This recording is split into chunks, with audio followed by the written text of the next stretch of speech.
Selamat pagi jemaat-jemaat yang dikasihi dalam Tuhan Yesus Kristus. Pada pagi hari ini kita akan mulai ibadah kita. Haleluya, puji Tuhan. Yesus, Kau sungguh baik dalam kehidupan kami, Tuhan. Terima kasih. Haleluya. Yesus, Kau sungguh baik. Yesus, namamu indah.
pada pagi hari ini kami boleh kembali bersama-sama berkumpul Bapa, kami boleh kembali datang memuji memuliakan nama-Mu Bapa.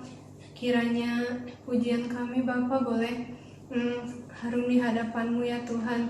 Kiranya juga kami akan masih terus Bapa memuji nama Tuhan, kami akan terus meninggikan nama-Mu ya Tuhan. Kiranya Engkau juga yang membimbing kami, memberkati kami Bapa. Terima kasih Bapa, kami akan menyerahkan semuanya ke dalam tangan-Mu Bapa, hanya dalam nama Tuhan Yesus. Haleluya, amin. Kita masih mau terus semangat memuji dan memuliakan nama Tuhan.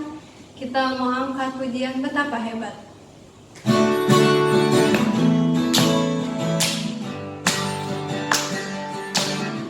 Berkuasa di bumi dan di surga.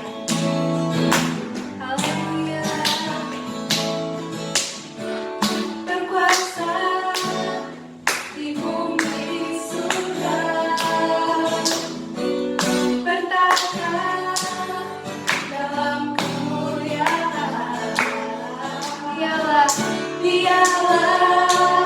Tuhan Allah kita, namanya berkuasa, pembebas umatnya.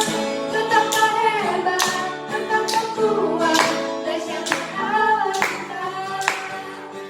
Dia berjaya atas semua perbuatannya. Betapa hebat, betapa kuat, dahsyatnya Allah kita. Dia bernama Yesus Raja segala raja, Tuhan Allah kita. Berkuasa, berkuasa di bumi di surga. Bertahta dalam kemuliaan. Dialah Tuhan Allah kita, namanya berkuasa, pembebas umatnya. Betapa hebat, betapa kuat, dahsyatnya Allah kita. Dia berjaya atas semua perbuatannya. Betapa hebat, betapa kuat, dahsyatnya Allah kita. Dia bernama Yesus Raja segala raja. Betapa hebat, betapa hebat, betapa kuat, dahsyatnya Allah kita. Dia berjaya atas semua perbuatannya. Betapa hebat, betapa kuat, dahsyatnya Allah kita. Dia bernama Yesus Raja segala raja, Tuhan Allah kita. Kita masih mau terus meninggikan nama Tuhan. Kita mau angkat pujian, serukan namanya.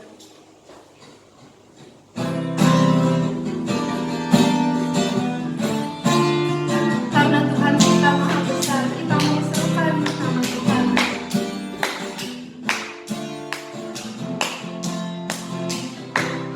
Tuhanku maha besar, Tuhanku maha kuasa, Raja segala raja. Dia takkan tergoyahkan.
kita sudah memuji dan memuliakan nama Tuhan. Sekarang kita akan mendengarkan sebagian dari firman Tuhan. Sebelumnya kita mau siapkan hati kita untuk menerima berkat firman Tuhan. Kita akan angkat satu pujian berkat kemurahan.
Engkau begitu baik ya Bapa dalam kehidupan kami.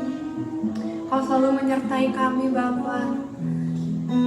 Bapa, kiranya biarlah pujian penyembahan kami boleh menjadi dupa yang harum di hadapan-Mu ya Bapa. Dan kiranya sebentar lagi juga kami akan mendengarkan sebagian dari firman Tuhan. Biarlah Engkau yang memberkati Bapa, Kau yang mengurapi hamba-Mu yang akan menyampaikan sebagian dari firman-Mu Tuhan. Pakai lidah bibir hamba-Mu Bapa untuk dapat menyampaikan semua firman yang daripada Tuhan. Terima kasih Bapa, kami siap mendengarkan sebagian dari firman Tuhan. Kami alaskan doa ini hanya dalam nama Tuhan Yesus. Haleluya, amin.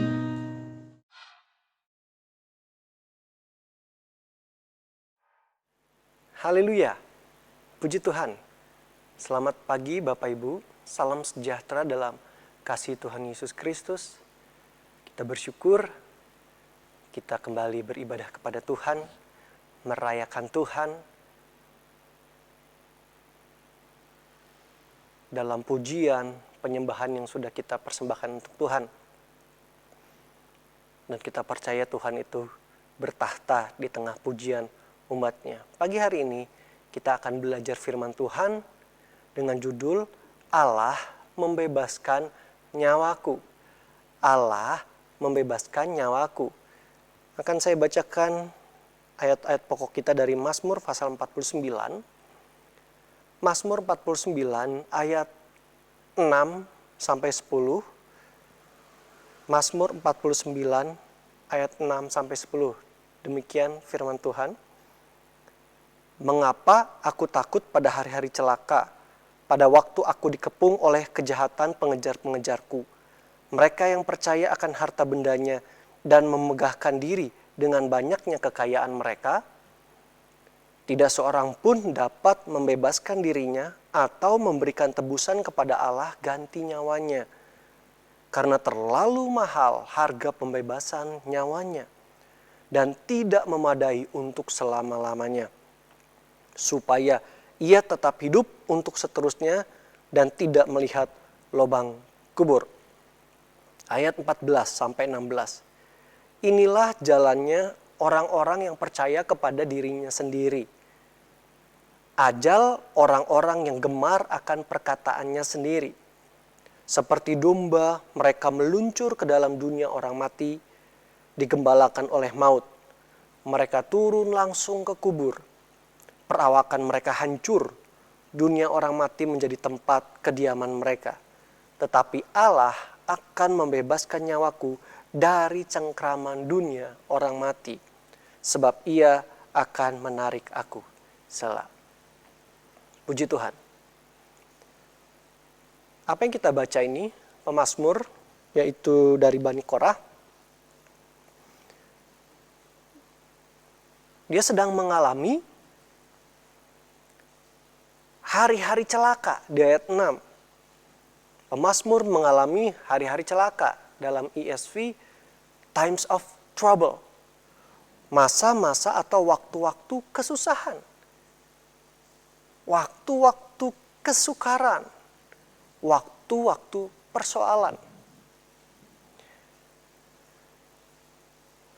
Ada Bapak Ibu Saudara yang belum pernah merasakan kesusahan, persoalan?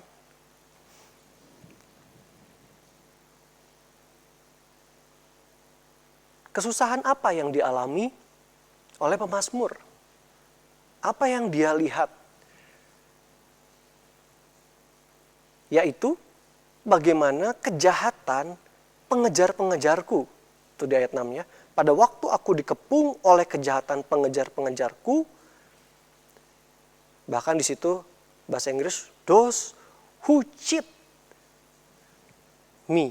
Mereka yang menipu, yang curang terhadap aku. Dan mereka yang jahat itu, yang curang, menipu dia, ternyata adalah di ayat 7, mereka yang percaya akan harta bendanya dan memegahkan diri dengan banyaknya kekayaan mereka. Rupanya orang-orang yang jahat, mengepung, menipu, curang kepada pemazmur adalah orang-orang yang mampu secara kekayaan. Mereka adalah kaum materialis yang mampu. Dan kalau kita lihat memang mengapa aku takut pada hari-hari celaka. Sebenarnya kalau dalam terjemahan bahasa Inggris itu mengapa, why should I? Mengapa aku harus takut? Jadi saudara,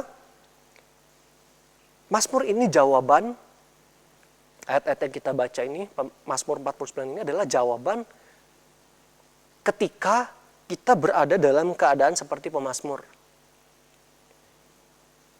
Jadi bukan menjawab ketakutannya, tetapi justru ini adalah nyanyian pengajaran. Mulutku mengucapkan hikmat, nyanyian pengajaran, meskipun kondisinya seperti dialami pemazmur, ada orang-orang yang kaya, mereka punya materi yang banyak, tapi kok curang, menipu hidupnya, melakukan kejahatan terhadap pemazmur. Ada orang seperti itu, tapi tidak membuat ia takut. Kenapa harus takut? Walaupun itu dikatakan itu hari-hari celaka buat dia. Memang hari-hari, ya namanya dijahati orang ya, dicurangi, ditipu, itu tentu jadi hari-hari yang jahat buat kita. Tetapi kenapa aku harus takut? Nah, kita diajarkan dalam nanti hal-hal berikutnya untuk kita tidak perlu takut terhadap hari-hari celaka itu. Terhadap orang-orang yang coba curang, menipu kita. Meskipun orang itu orang yang kelimpahan secara materi. Dan memang masalah seperti ini, soal kekayaan yang dimiliki seseorang itu ternyata memang menjadi persoalan yang beberapa kali disoroti dalam Alkitab. Contohnya di Yakobus pasal 2, saudara lihat, Yakobus pasal 2,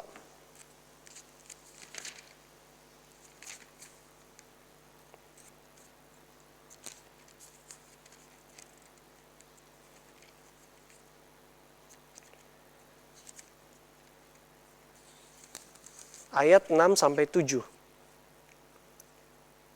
Tetapi kamu telah menghinakan orang-orang miskin.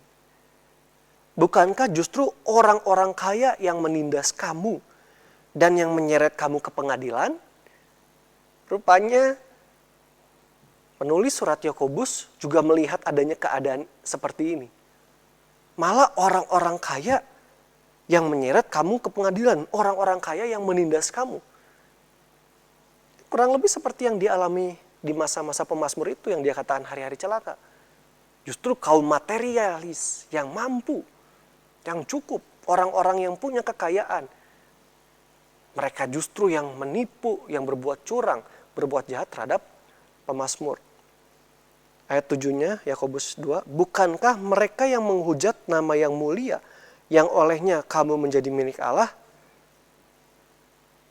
Mereka juga yang menghujat nama Tuhan. Jadi persoalan memang dengan orang-orang kaum materialis ini, kaum yang sebenarnya memiliki kekayaan. Gimana jemaat Tuhan? Kira-kira di antara kita, Bapak, Ibu, Saudara-saudari, apakah kita pernah atau bahkan kita sedang mengalami kesusahan? Kita mengalami persoalan yang diakibatkan oleh perbuatan orang-orang lain. Yang secara materi mereka adalah orang-orang yang mampu, orang-orang yang cukup kaya. Tetapi entah kenapa mereka itu curang, mereka itu menipu, dan itu berimbas pada kita.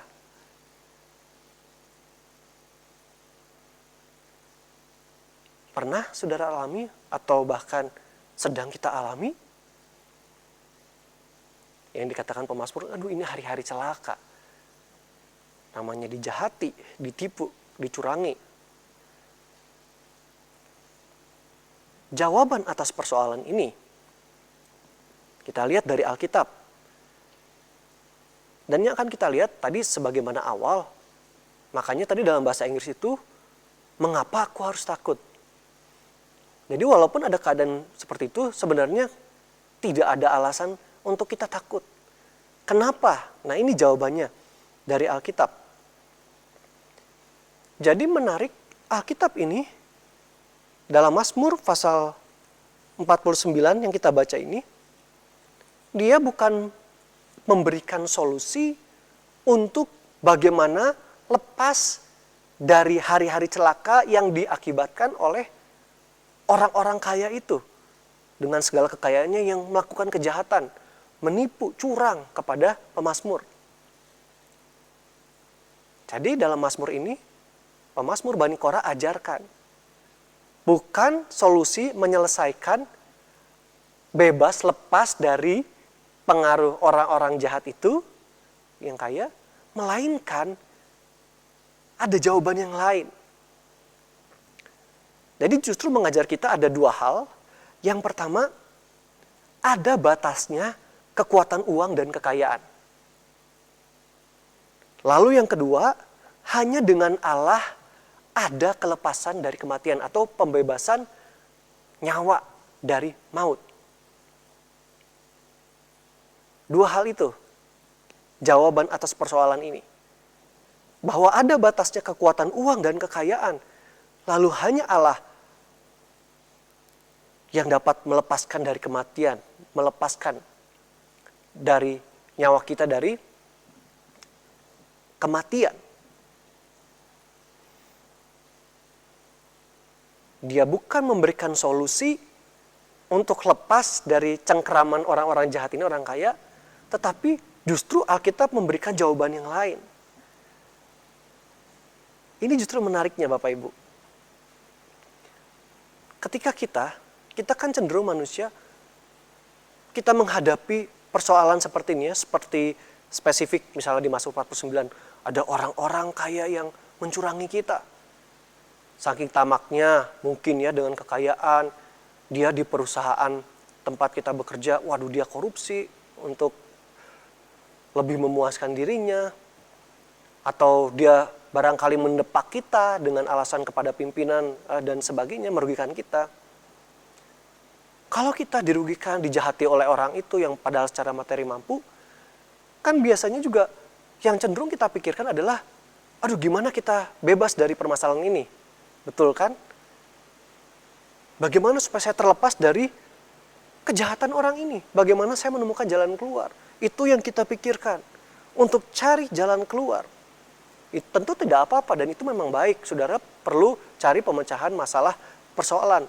Tapi bukankah ada kalanya dalam hidup kita ketemu waktu-waktu yang justru kita coba cari jalan keluar, kita ambil jalan keluar, tapi sepertinya mentok. Sepertinya kok tidak ada jalan keluar itu, tidak ada harapan. Sudah sekian lama kita coba membereskan masalah itu, kita jelaskan kepada pimpinan kita kah kalau kita misalnya difitnah, atau kita jelaskan kejahatan orang yang sebenarnya kaya itu, dan sebagainya, tapi kok tidak ada penyelesaian. Si orang itu tetap berbuat seperti itu dan tetap kaya, yang memang di Alkitab suka jadi pergumulan. Di Ayub ada, saya lupa itu Hosea ya, atau Habakuk, ketika orang-orang fasik, Yeremia juga kalau nggak salah ada, orang-orang fasik bertambah kaya, makmur, dan mereka kok nggak apa-apa. Di Pemazmur juga, yang lain juga ada. Bisa berjalan terus sementara kita yang terkena, kita yang terlihat begitu kasihan. Kena dampaknya, kena efeknya. Itu yang terjadi. Kadang kita memang belum bisa terlepas. Tapi ini uniknya Alkitab, firman Allah. Waktu kita rasa kita belum ketemu lagi nih, gimana jalan keluarnya. Maka ini waktunya seperti Mazmur ini akan ajarkan. Waktunya untuk kita kembali menarik perhatian kita dari mata kita, pikiran kita begitu tertujunya kepada suatu masalah itu yang belum selesai. Tapi dengan belum selesainya perkara ini yang sudah kita gumuli, ada waktunya untuk kita sekarang menarik pandangan kita untuk melihat lebih komprehensif atau lebih holistik.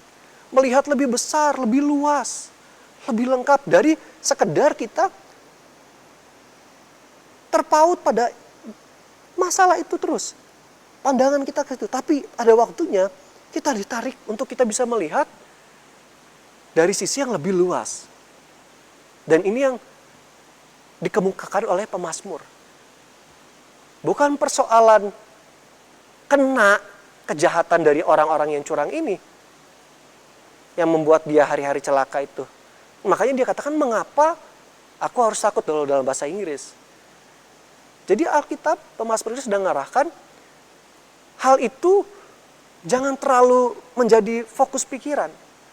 Tetapi ada hal yang lebih besar di balik itu semua, di belakang itu semua. Bahkan yang rasanya tidak ada kaitannya dengan jawaban untuk masalah persoalan itu, yaitu dua hal tadi. Ditarik lebih luas untuk memandang bahwa uang, kekayaan itu ada batasnya. Lalu berikutnya, dengan Allah ada kelepasan dari kematian, membebaskan nyawa kita dari maut. Bukan hanya soal masalah yang sedang dihadapi, tetapi ada hal yang lebih luas yang harus diperhatikan. Dan ini yang Alkitab ajarkan. Contohnya saudara bisa lihat di dalam Alkitab peristiwa seperti ini ya. Jadi ada masalah yang perlu diselesaikan, belum ada jalan keluar, tapi Alkitab atau Tuhan mengajar kita untuk melihat pandangan yang lebih luas. Contohnya saudara dalam Alkitab, kisah Ayub. Ayub, kita mengerti ya betapa saleh, jujur, Tuhan sangat membanggakan dia. Pasal 2 juga dia tidak bersalah ketika ditimpa sekaligus masalah yang sangat berat menimpa kehidupannya, anak mati, harta hilang, tubuh kena sakit, borok, bahkan istrinya sendiri suruh udah dia menyangkal Tuhan, dia tidak berbuat dosa. Tapi muncul beberapa ayat akhir dia diam, lalu mulai pasal 3, di situ saudara ketemukan keluh kesah Ayub. Dan di situ Ayub mulai mengutuk, seandainya aku nggak dilahirkan. Kenapa? Karena dalam diamnya dia, keadaan yang menimpa itu kan manusia itu pasti berpikir. Ayub juga berpikir. Dia memikirkan kejadian yang menimpa dalam kehidupannya. Tapi saudara, ya sampai nanti lihatnya soal jawab juga teman-temannya juga bukan kasih tahu yang benar, malah menuduh dia, bukan berbicara benar tentang Ayub. Itu yang Tuhan katakan, teman-temannya malah menuduh yang tidak-tidak. Waktu udah pasal 3 itu mulai ya keterpurukannya. Nah ketika Tuhan mulai berbicara di pasal 38-nya, Tuhan kemudian mulai berbicara. Yang menariknya, di situ Tuhan berbicara tuh bukan langsung menyelesaikan masalah Ayub. Seperti di pasal 42-nya Ayub. Itu kan selesai ya di pasal 42-nya. Di antaranya suruh teman-teman Ayub bawa persembahan korban. Nanti kepada Ayub, lalu Ayub doakan mereka. Supaya tidak jatuh hukuman. Lalu kemudian Ayub pulih. Itu kan solusi dari masalah Ayub yang sangat terpuruk. Akhirnya solusinya ada pasal 42. Kan seharusnya kita berpikir ya begitu aja. Tapi kita lihat, Alkitab mengajarkan di pasal 38, ketika seluruh pasal, Ayub berkutat dengan pikirannya, pergumulannya karena masalahnya dia, kesukaran dia, juga teman-temannya seperti itu, maka kalau kita lihat di Ayub 38 itu sangat indah. Tuhan berfirman, dan apa yang Tuhan sampaikan adalah mengenai kamu di mana waktu aku menciptakan. Itu kan penyataan umum Tuhan lewat alam semesta. Misalnya ya saudara, saya coba lihat di Ayub itu. Sangat indah sekali, pasal 38 ketika Tuhan mulai menjawab. Jawab Tuhan kepada Ayub dari dalam badai. Siapakah dia yang menggelapkan keputusan dengan perkataan-perkataan yang tidak berpengetahuan? Ayat 4-nya, Ayub 38. Di manakah engkau ketika aku meletakkan dasar bumi? Ceritakanlah kalau engkau mempunyai pengertian. Siapakah yang telah menetapkan ukurannya? Bukankah engkau mengetahuinya? Atau siapakah yang telah merentangkan tali pengukur padanya? Nah saudara, ada terus kemudian nanti saudara lihat. Jadi ketika Ayub bergumul dengan masalah kesulitan-kesukaran hidupnya, Allah menjawab dengan menarik Ayub dari persoalan karena teman-temannya juga, dia berusaha membela diri.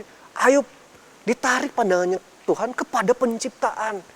Penyataan Tuhan ketika dia membentuk bumi. Dan di situ Ayub diberi pengertian oleh Tuhan. Dia bukan lagi melihat keadaannya yang begitu sakit, kemiskinan yang sedang dia alami saat itu, teman-temannya, tapi Tuhan sedang menarik dia keluar dari segala fokus terhadap persoalannya. Coba lihat itu, siapa yang bumi dan segala isinya, bintang-bintang fajar, anak Allah bersorak-sorak, dan seterusnya. Saudara silahkan baca. Jadi ini contoh. Alkitab, Tuhan, dia belum menjawab dengan solusi yang dibutuhkan Ayub secara langsung. Nanti pasal 42. Tapi Tuhan sedang membawa Ayub kepada pengertian yang baru. Makanya di pasal 42-nya Ayub tahu. Dia bisa menyimpulkan tidak ada rencana Tuhan yang gagal. Pasti Tuhan melakukan rencananya. Dan dia juga jujur katakan, semula aku tahu engkau dari orang lain. Sekarang aku memandang kau sendiri. Lihat, lewat masalah itu, persoalan. Tuhan menarik pandangan Ayub dari persoalan itu. Dia membawa Ayub kepada penyataan Tuhan. Tuhan menciptakan. Jadi itu yang terjadi. Dan ini juga yang kita lihat dalam Mazmur 49 ini. Bukan soal masalah dilepaskan dari persoalan kelicikan orang-orang yang kaya itu. Kecurangan mereka. Tapi kita mau melihat hal di balik itu semua. Hal yang jauh lebih besar, yaitu yang pertama, ada batasnya, kekuatan uang dan kekayaan itu. Ayat 8-11, Mazmur 49. Tidak seorang pun dapat membebaskan dirinya atau memberikan tebusan kepada Allah ganti nyawanya. Karena terlalu mahal harga pembebasan nyawanya dan tidak memadai untuk selama-lamanya. Supaya ia tetap hidup untuk seterusnya dan tidak melihat lubang kubur. Sungguh akan dilihatnya orang-orang yang mempunyai hikmat mati, orang-orang bodoh dan dungu pun binasa bersama-sama dan meninggalkan harta benda mereka untuk orang lain. Ada batasnya, kekayaan, uang mereka. Memang kalau kekayaan, saudara, selama di dunia ini, memang kepercayaan kepada kekayaan juga dapat membuat seseorang maju di dunia ini. Betul ya? Contohnya orang yang punya uang banyak, dia bisa mengontrol, bisa mempengaruhi orang lain. Di politik, ya kita sudah suka banyak dengar. Atau yang lebih positif lah, bisa lebih mengembangkan diri. Dia punya uang yang cukup, dia bisa kursus lah, memperlengkapi diri, pendidikan lebih tinggi, dapat pekerjaan yang jauh lebih baik. Jadi memang bisa lebih maju dengan kekayaan orang di dunia, betul kan? Tapi namun saudara, tidak ada seorang pun dengan kekayaannya sebesar apapun bisa menyuap Tuhan. Menyuap Allah. Untuk soal kematian. Semua orang kaya, miskin, bodoh, pintar, pasti tidak sanggup mengatasi kematian. Ditambah di ayat 13-nya lagi. Tetapi dengan segala kegemilangannya manusia tidak dapat bertahan. Dengan segala kegemilangan itu. Kehebatannya, kekayaannya. Manusia nggak bisa bertahan. Ia boleh disamakan dengan hewan yang dibinasakan. Bahkan tegas sekali. Mereka yang mengandalkan dirinya kepada kekayaan, yang sekaligus kita lihat menimbulkan persoalan buat orang lain, menyusahkan orang lain. Curang kepada orang lain.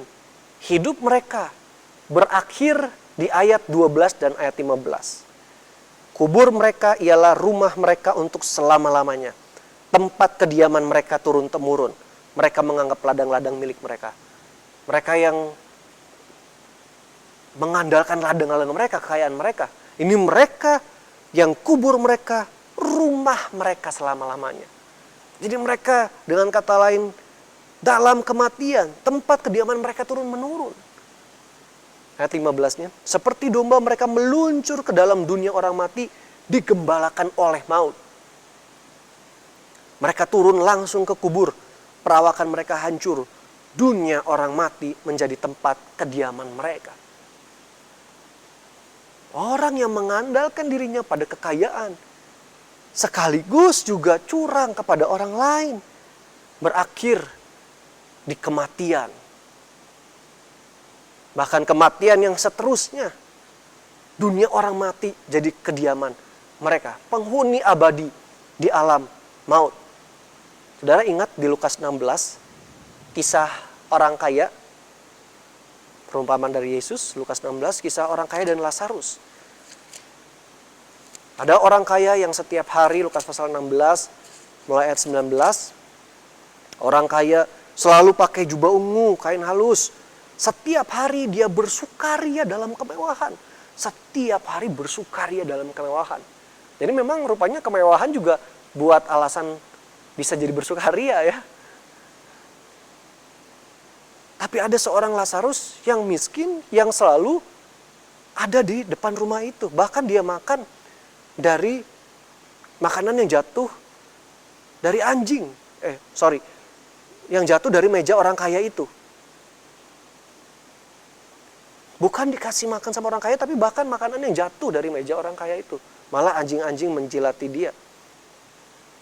Lalu di ayat 25-nya, Lukas 16, tetapi Abraham berkata, anak ini yang dimaksud si orang kaya itu, ingatlah bahwa engkau telah menerima segala yang baik sewaktu hidupmu, sedangkan Lazarus segala yang buruk.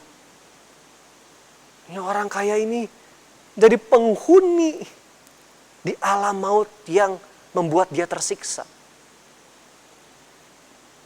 Matius 16 ayat 26. Apa gunanya seorang memperoleh seluruh dunia tetapi kehilangan nyawanya? Dan apakah yang dapat diberikannya sebagai ganti nyawanya? Punya seluruh dunia tapi kehilangan nyawanya. Atau dalam konteks kita kembali ke Mazmur, ya nyawanya, ya kita mengerti ya nanti kan ada dalam kekekalan. Apa mau dalam siksaan kekal dunia orang mati itu, atau dalam kemuliaan kekal bersama Tuhan Kristus? Kalau kaya mengandalkan kekayaan, peroleh seluruh dunia tapi kehilangan nyawanya,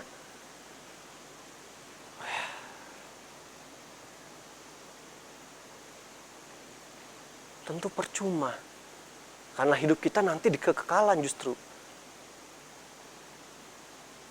Yang tidak ada batasannya. Terus selama-lamanya. Jadi itu yang pertama. Ini yang pemazmur ajarkan. Dan ini pengajaran dari Alkitab ini. Ya memang ada kesulitan. Dia dicurangi. Tapi coba mau disadarkan. Bahwa kalau orang itu, ya tentu menyinggung si orang-orang kaya yang tadi ya. Kalau orang itu tetap kaya, mengandalkan kekayaannya dan dia bisa mau curang lah ke orang lain, satu saat mengalami kematian dan celakanya penghukuman abadi ke alam maut yang dia terima. Itu yang diajarkan. Lalu kemudian yang kedua tadi, Allah membebaskan dari cengkraman maut. Seperti tadi ya, kita di Mazmur 49 ayat 8, tidak seorang pun dapat membebaskan dirinya atau memberikan tebusan kepada Allah ganti nyawanya. Nggak ada seorang pun yang bisa bebaskan dirinya kalau dia kehilangan nyawa. Tapi ayat 16-nya, Mazmur 49, tetapi Allah akan membebaskan nyawaku dari cengkeraman dunia orang mati, sebab ia akan menarik aku. Soalnya kan kita juga ngerti dalam Alkitab ini, yang mengalami kematian ya bukan cuma orang yang kaya juga. Tapi cengkraman maut itu, ketika Adam dan Hawa jatuh dalam dosa, ya kematian rohani. Kita terpisah dari Allah memang. Ada dosa pertalian yang menyebabkan kita memang hukuman, kita memang fisik mengalami kematian. Akan mengalami kematian.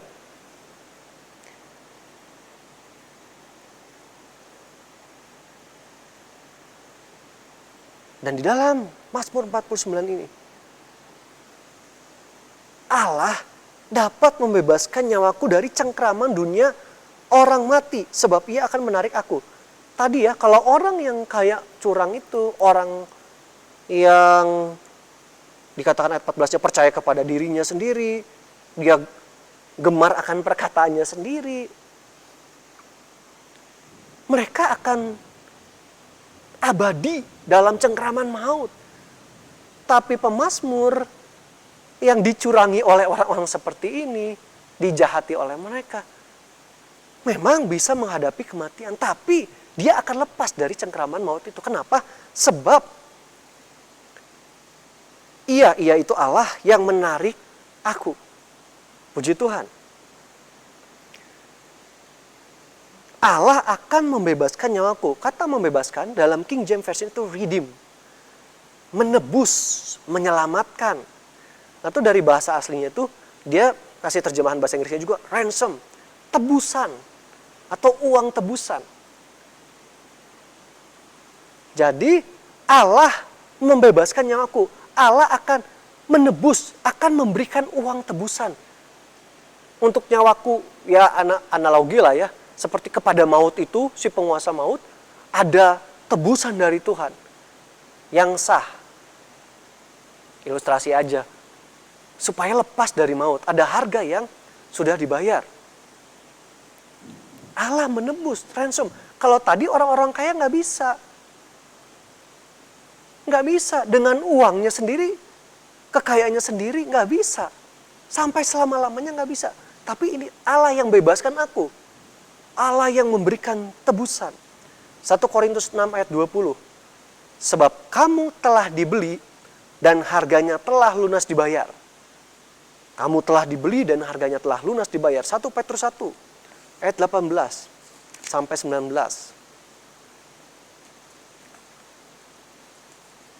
Puji Tuhan. Sebab kamu tahu bahwa kamu telah ditebus dari cara hidupmu yang sia-sia yang kamu warisi dari nenek moyangmu itu, bukan dengan barang fana, bukan pula dengan perak atau emas, melainkan dengan darah yang mahal. Barang fana, perak, emas, berapapun nilainya nggak sanggup membebaskan orang dari hukuman dosa, yaitu maut, kematian kekal. Melainkan dengan darah yang mahal, yaitu darah Kristus yang sama seperti darah anak domba yang tak bernoda dan tak bercacat. Lewat penebusan Kristus. Ini yang Alkitab ajarkan. Allah membebaskan, Allah menebus lewat darah yang mahal. Itulah uang tebusan, yaitu pengorbanan manusia yang menerima hukuman. Manusia sempurna. Bahkan Allah. Ya Allah juga yang dapat menanggung dosa seluruh dunia.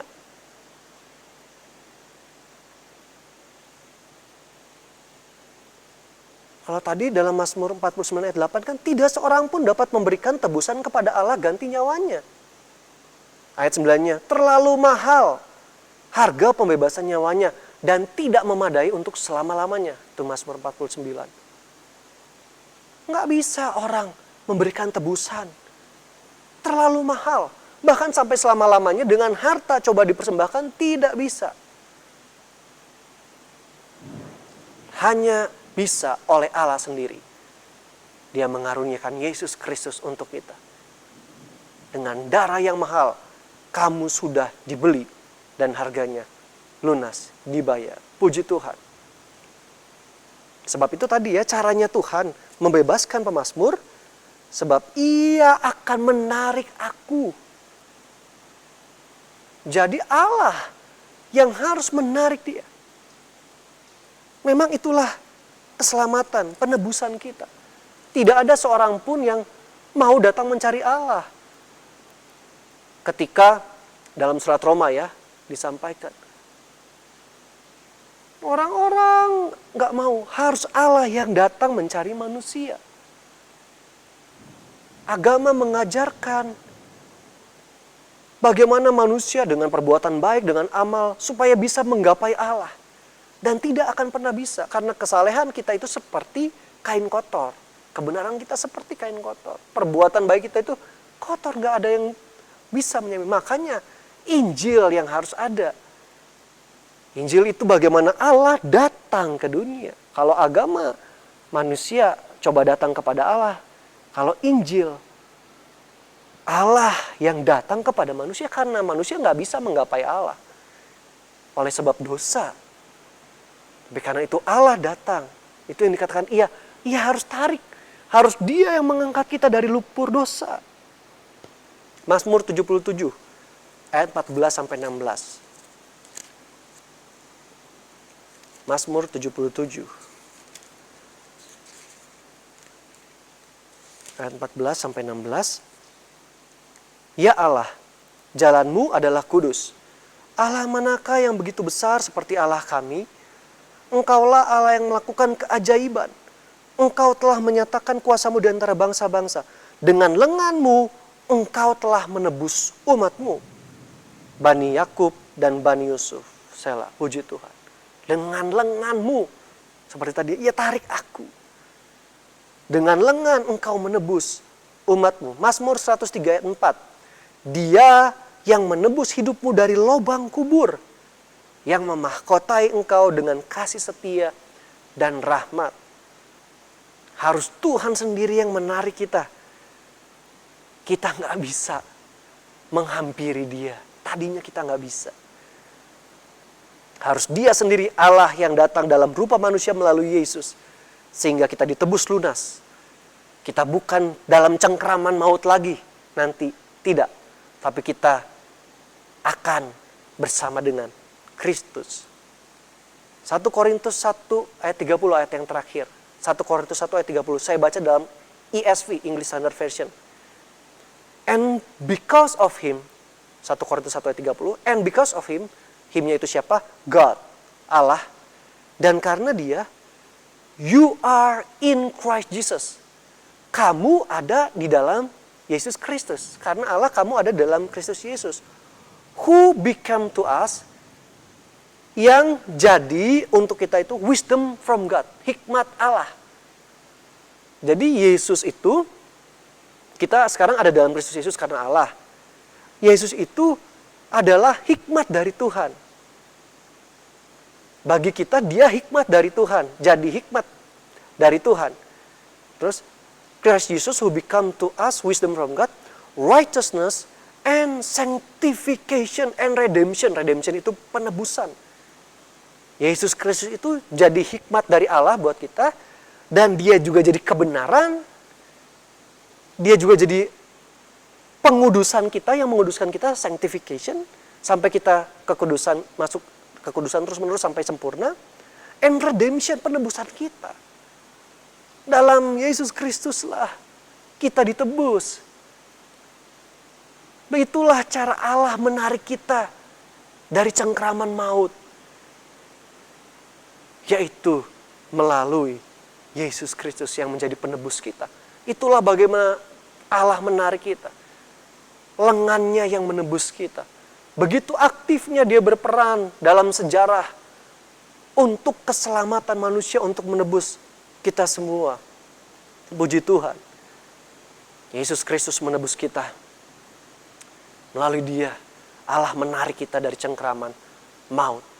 Sehingga akhir hidup kita bukan seperti mereka yang terlalu mengandalkan kekayaan dan curang kepada orang lain, menipu orang lain. Yang tetap dalam cengkraman maut.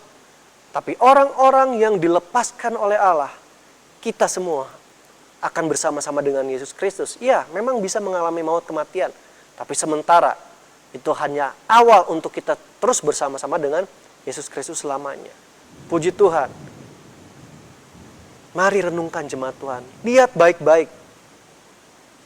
Apakah iman kita itu sebenarnya bergantung tertuju kepada harta kita? Oh, karena kita punya harta sekian, kita akan aman hidup. Saya sudah punya tabungan. Oh, 3-4 tahun ke depan aman. Jadi sepertinya seolah-olah kita kurang membutuhkan Tuhan. Tapi mari, bukan harta kekayaan yang menentukan iman kita. Iman kita jangan bergantung pada harta kekayaan yang kita miliki.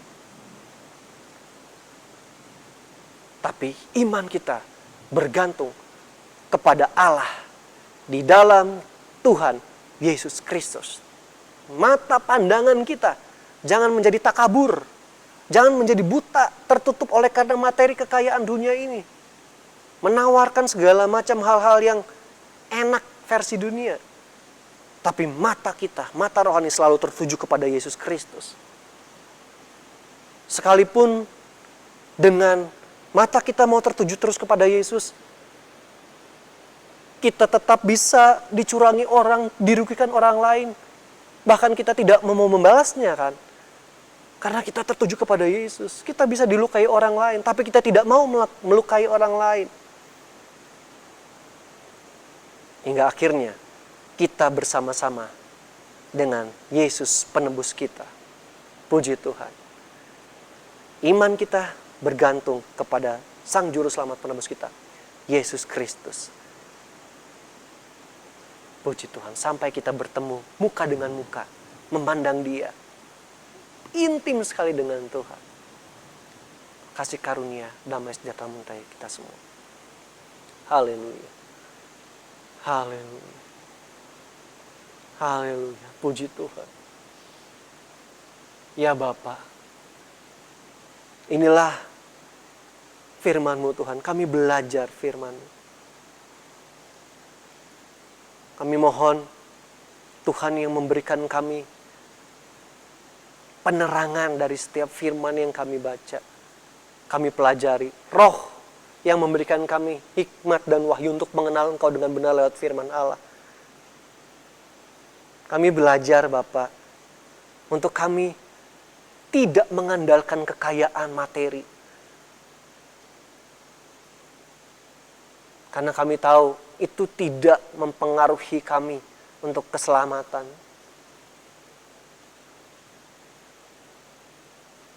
Tapi kami mau terus beriman, menyadari bahwa Allah lah yang sanggup menebus kami, membebaskan kami dari cengkraman maut.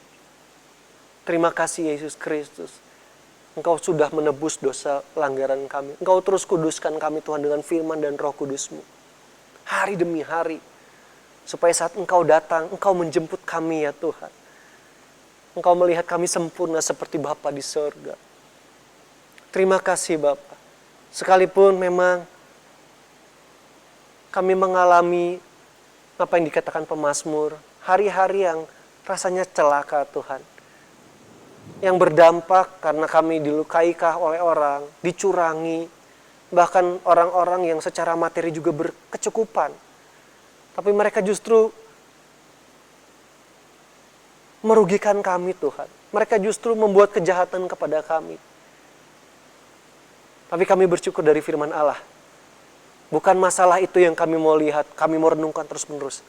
Tapi kami tahu, yang mau kami lihat adalah Engkau selalu ada bersama dengan kami. Engkaulah penebus kami. Dan di dalam Engkau ada jaminan kehidupan kekal selama-lamanya. Terpujilah Engkau Bapa. Oleh karenanya, Engkau yang selalu memberikan kami ketenangan, damai sejahtera, Roh Kudus-Mu dalam hati pikiran kami jemaat Tuhan. Untuk kami dapat hidup, melakukan setiap aktivitas kami dengan tenang Tuhan. Meskipun kondisi masih dalam pandemi, tapi kami percaya segala sesuatu yang terjadi itu mendatangkan kebaikan. Bagi kami yang mengasihi Engkau Tuhan, yang Engkau sudah pilih. Itu yang membuat kami kokoh tegak berdiri Tuhan, karena kasih Tuhan yang besar buat kami, penebusan Yesus Kristus buat hidup kami, yang membuat kami tetap mau menjalani setiap aktivitas kami dengan ketenangan dari Tuhan, karena kuasa-Mu menaungi kami Tuhan. Baik kami belajar, kuliah, sekolah, baik kami bekerja dalam pelayanan juga tugas organisasi, kami ada bersama dengan Engkau. Pakai kami semua jemaat Tuhan menjadi saksi-Mu, garam dan terang bagi dunia ini Tuhan. Dengan talenta karunia yang Tuhan percayakan dalam kehidupan kami. Kami boleh menjadi berkat bagi orang banyak. Saksi Kristus Engkau dipermuliakan Tuhan.